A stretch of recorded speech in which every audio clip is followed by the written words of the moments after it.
क्या पढ़ना है? तरंग। ठीक, अब भैया ध्यान समझिए, तरंग क्या चीज है ना, ध्यान समझिए। माध्यम में क्या, अभी आपने क्या पढ़ा? माध्यम में ना, माध्यम में कणों के टक्करों के फलस्वरूप, माध्यम में कणों के टक्करों के फलस्वरूप उत्पन्न होने वाला विक्षोभ, क्या? विक्षोभ ना, या फिर हलचल, क्या? विक्षोभ या फिर हलचल क्या कहलाएगी? तरंग। विक्षोभ या फिर हलचल, ध्यान समझिए। यानी कि जब तरंग वहां होती है, तरंग माध्यम में उत्पन्न होने वाले, जैसे माध्यम के जो कण होगी वो आपस में जब टकराएंगे तो उसमें क्या होगा? गूंज उत्पन्न होगी या कंपन उत्पन्न होगी। उन्हीं कंपनों को क्या कहेंगे? तरंग। ठीक, ये ध्वनि तरंग है। क्या है? ध्वनि तरंग है। सीधी सी बात है ना। फिर से ध्यान समझिए, माध्यम क्या? तरंग किसे कहते हैं?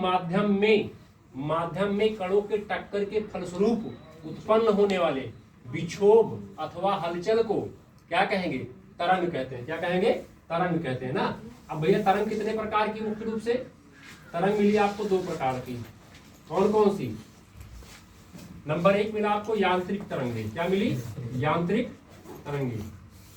इसकी बात कर रहे हैं, यांत्रिक तरंगे। ठीक, एक बार फिर तरंग पे आते हैं। तरंग क्या है? माध्यम में उनके कणों के फलस्वरूप उत्पन्न होने वाली हलचल अथवा विक्षोभ को ही क्या कहेंगे? तरंग कहेंगे। तरंग कितने प्रकार की? तो तरंग मुख्य रूप से 2 प्रकार की। कितनी प्रकार की? 2 प्रकार की। कौन कौन सी? नंबर 1 आपको मिलती है यांत्रिक तरंगे। कौन सी? यांत्रिक तरंगे। अब दूसरी क्या है? विद्युत चुंबकीय तरंगे। क्या? विद्युत चुंबकीय तरंगे। क्या?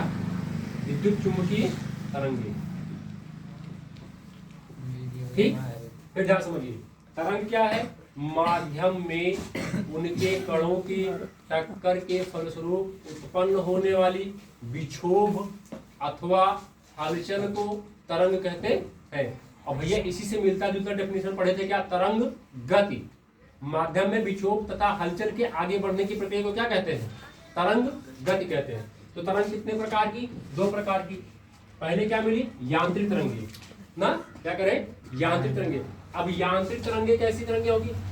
वे तरंगे जो ठोस, द्रव अथवा गैस, ठोस, द्रव अथवा गैस के दोलनों के द्वारा उत्पन्न होने वाली तरंगे यांत्रिक तरंगे कहलाएगी। इसके भैया ध्यान समझिए, ठोस, द्रव, गैस ना के कणों के दोलनों से उत्पन्न होने वाली तरंगे क्या कहलाएंगी? यांत्रिक तरंगे। कौन तरंगे? यांत्रिक तरंगे। इसके बाद आप पढ़ते क्या है? अब यांत्रिक तरंगे भी कितने प्रकार की? मुख्य रूप से 2 प्रकार की। कौन कौन सी? पहले आपको मिलेगी अनुप्रस्थ तरंगे। क्या मिलेगी? अनुप्रस्थ तरंगे।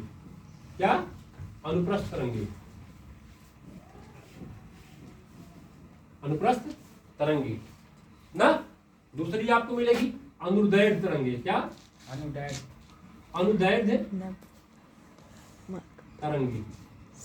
ठीक, क्या मिलेगी? अनुदैर्ध्य तरंगे। पहली क्या है? यांत्रिक तरंगे कितने प्रकार की? 2 प्रकार की। कौन कौन सी? अनुप्रस्थ और अनुदैर्ध्य। ठीक, इसके बाद विद्युत चुंबकीय तरंगों कितने आएगी? अब देखिए, विद्युत चुंबकीय तरंगे कई प्रकार की होती हैं ना। यांत्रिक तरंगे वे तरंगे जो तरंग संचरण की दिशा के लंबवत चलती हैं, वो क्या होगी? अनुप्रस्थ तरंगे। क्या होगी? अनुप्रस्थ तरंगे। और जो तरंग संचरण की दिशा के समानांतर चलते हैं उसे क्या कहेंगे? अनुदैर्ध्य तरंगे। क्या कहेंगे? अनुदैर्ध्य तरंगे। इसके बाद पढ़ना क्या है? विद्युत चुंबकीय तरंगे ना। अब विद्युत चुंबकीय तरंगे समझिए क्या है? ऐसी तरंगे जो विद्युत और चुंबकीय क्षेत्र के बीच के कंपनों से उत्पन्न होती हैं, उसे ही विद्युत चुंबकीय क्षेत्र विद्युत चुंबकीय तरंगे कहते हैं। अब विद्युत चुंबकीय क्षेत्र कहां से उत्पन्न होगी? विद्युत और चुंबकीय क्षेत्र के मध्य उत्पन्न होगी ना।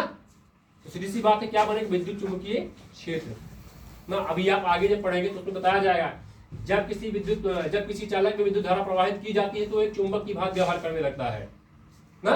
तो जिस क्षेत्र में चुंबक की भांति व्यवहार कर रहा है उसी को क्या कहेंगे? विद्युत चुंबकीय क्षेत्र। तो विद्युत चुंबकीय क्षेत्र में उत्पन्न होने वाली तरंगे क्या कहलाएंगी? विद्युत चुंबकीय तरंगे। अब विद्युत चुंबकीय तरंगों को सबसे पहले क्या मिलेगा? रेडियो तरंगे। क्या? रेडियो तरंगे। क्या होगा? रेडियो तरंगे। नंबर 1 क्या मिलेगी? रेडियो तरंगे। आप ध्यान देखिए, यांत्रिक तरंगे और विद्युत चुंबकीय दोनों कंपैरिजन करिए। यांत्रिक चुंबकीय तरंगों में माध्यम की आवश्यकता होती है। यांत्रिक चुंबकीय तरंगों में क्या होगी? यांत्रिक तरंगों में क्या होगी? माध्यम की आवश्यकता होगी। लेकिन विद्युत चुंबकीय तरंगों में माध्यम की आवश्यकता नहीं होती है। किसकी आवश्यकता नहीं होती?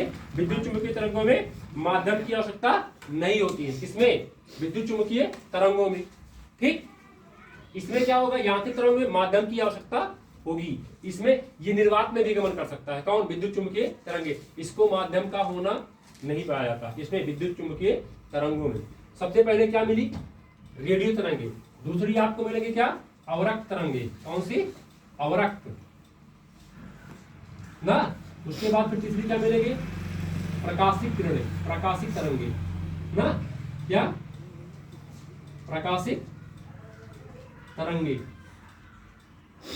ना।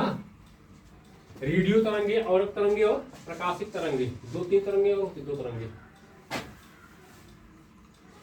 पराबैंगनी। क्या? पराबैंगनी, पराबैंगनी तरंगे। ठीक, क्या होती है? पराबैंगनी तरंगे। अब ध्यान समझिए, ये रेडियो एक्टिव किरणों से निकलने वाली तरंगे क्या कहलाएगी? रेडियो तरंगे ना। अवरक्त किरणों से निकलने वाली किरणें अवरक्त तरंगे। प्रकाशित किरणें, जो प्रकाश की किरणों से निकलने वाली तरंगे होंगे, उन्हें क्या कहेंगे? प्रकाशित तरंगे। अब उसके बाद क्या है? पराबैंगनी। आपको पता होगा, सूर्य से सूर्य पे ग्रहण लगते हैं तो ऊपर मत देखिए ना। क्या होता है? क्योंकि उसकी अल्ट्रावायलेट किरणें क्या होती है? पराबैंगनी किरणें क्या होती है? हमारी आंखों पर दुष्प्रभाव डाल सकती हैं। क्या डाल सकते हैं? दुष्प्रभाव डाल सकते हैं। इसलिए उन्हें क्या कहा जाता है? पराबैंगनी किरणें। इतना समझ में आया? हाँ, ऐसे चार्ट बना लीजिए।